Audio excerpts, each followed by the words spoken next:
Sridhar's easy chemistry சேனலுக்கு உங்களை அன்புடன் வரவேற்கின்றேன். 11ஆம் வகுப்பு வேதியியல் பாடம் 7 வெப்ப இயக்கவியல். இந்த வீடியோவிலே தேர்வுக்கு மிக முக்கியமான பகுதியான கிப்ஸ் கட்டிலா ஆற்றல் G, கிப்ஸ் ஃப்ரீ எனர்ஜி பற்றி பார்ப்போம். கிப்ஸ் கட்டிலா ஆற்றல் G. இந்த வெப்ப இயக்கவியல் சார்பு ஏன் தேவைப்படுகிறது? வெப்ப இயக்கவியல் 2ஆம் விதிப்படி ஒரு செயல்முறை தன்னிச்சையானதா என்பதை அறிய அண்டத்தின் என்ட்ரோபி தேவைப்படுகிறது. அண்டத்தின் என்ட்ரோபியை கணக்கிட அமைப்பின் என்ட்ரோபி மற்றும் சூழலின் என்ட்ரோபி தேவைப்படுகிறது. இயற்பியல் மற்றும் வேதியியல் செயல்முறைகளுக்கு சூழலின் என்ட்ரோபியை கணக்கிடுவது கடினம். எனவே ஒரு செயல்முறை தன்னிச்சையானதா என்பதை நிர்ணயிக்க அமைப்பை மட்டும் சார்ந்திருக்கக்கூடிய ஒரு சார்பு தேவைப்பட்டது. இதனால் உருவானதுதான் கிப்ஸ் கட்டிலா ஆற்றல் G.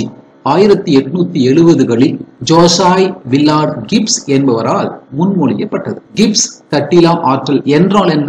ஒரு அமைப்பில் வேலை செய்வதற்கு கிடைக்கக்கூடிய ஆற்றல், அவைலபிள் எனர்ஜி, கிப்ஸ் கட்டிலா ஆற்றல் எனப்படுகிறது. அதாவது ஒவ்வொரு அமைப்பிற்குள்ளும் உள்ள மூலக்கூறுகளினால் பெற்றிருக்கக்கூடிய ஆற்றல் தான் கிடைக்கக்கூடிய ஆற்றல். கிப்ஸ் கட்டிலா ஆற்றலை பின்வருமாறு வரையறுக்கலாம். இந்த கேள்வியானது மிக முக்கியமான கேள்வி. கிப்ஸ் கட்டிலா ஆற்றல் G is equal to H minus Ts. இங்கு G என்பது கட்டிலா ஆற்றல், H என்பது என்தால்பி வெப்ப அடக்கம், S என்பது என்ட்ரோபி, T என்பது வெப்பநிலை, கெல்வினில் அளவிட வேண்டும். கிப்ஸ் கட்டிலா ஆற்றலினுடைய வரையறையை பார்ப்போம். ஒரு அமைப்பின் என்தால்பிக்கும் அதே அமைப்பின் வெப்பநிலை மற்றும் என்ட்ரோபியின் பெருக்கற்பலனுக்கும் இடையே உள்ள வித்தியாசம் கிப்ஸ் கட்டிலா ஆற்றல் என வரையறுக்கப்படுகிறது. இந்த கேள்வியானது தேர்வுக்கு மிக முக்கியமான கேள்வி. கிப்ஸ் கட்டிலா ஆற்றல் G ஒரு பொருண்மைசார் பண்பாகும். கிப்ஸ் கட்டிலா ஆற்றல் ஒற்றை மதிப்புடைய நிலை சார்பு. இந்த இரண்டு குறிப்புகளும் மிக முக்கிய குறிப்புகள். கிப்ஸ் கட்டிலா ஆற்றலின் சிறப்பியல்புகள் என்ற கேள்வி வரும் பொழுது இந்த இரண்டு குறிப்புகளும் கண்டிப்பாக எழுதப்பட வேண்டும். கிப்ஸ் கட்டிலா ஆற்றல் மாற்றத்திற்கான டெல்டா G சமன்பாட்டை வருவோம். மாறாத வெப்பநிலையில் ஒரு அமைப்பானது ஆரம்ப நிலையிலிருந்து இறுதி நிலைக்கு மாற்றமடையும் செயல்முறையை கருதுவோம். மாறாத வெப்பநிலையில் ஆரம்ப நிலையில் உள்ள அமைப்பின் என்தால்பி H1 எனவும் அந்த அமைப்பின் என்ட்ரோபி S1 எனவும் கொள்வோம். இந்த நிலையில் அந்த அமைப்பினுடைய கட்டிலா ஆற்றல் G1 is equal to H1 minus T_S1.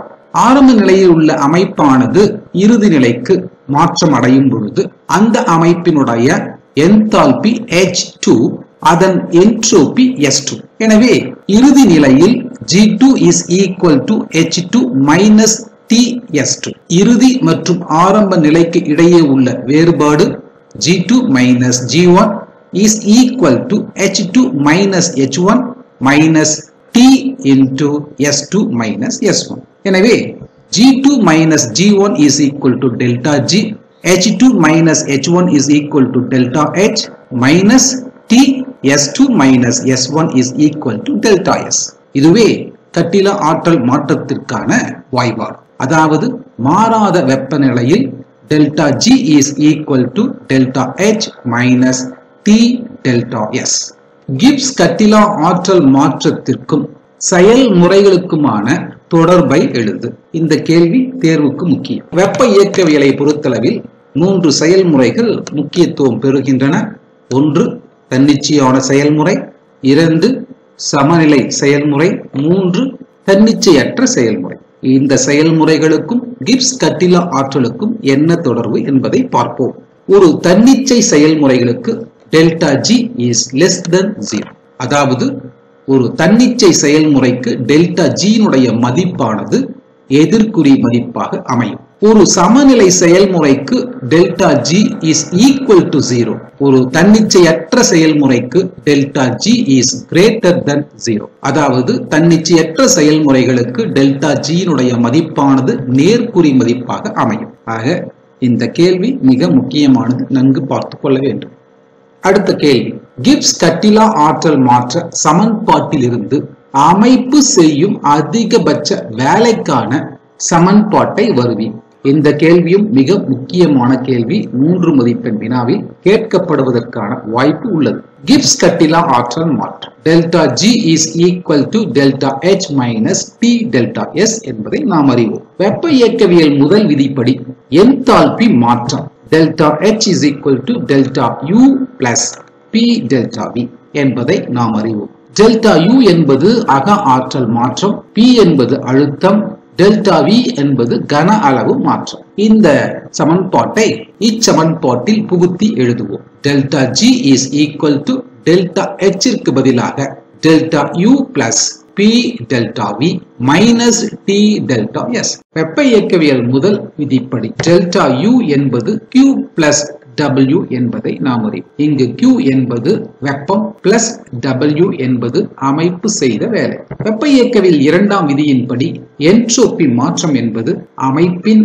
வெப்பத்திற்கும் அவ்வமைப்பின் வெப்பநிலைக்கும் இடையே உள்ள விகிதம். ஆக டெல்டா U மற்றும் டெல்டா S மதிப்புகளை இச்சமன்பாட்டில் புகுத்தி எழுதுவோம். Delta G is equal to delta U விற்கு பதிலாக Q plus W plus P delta V minus T delta S ற்கு பதிலாக Q by T.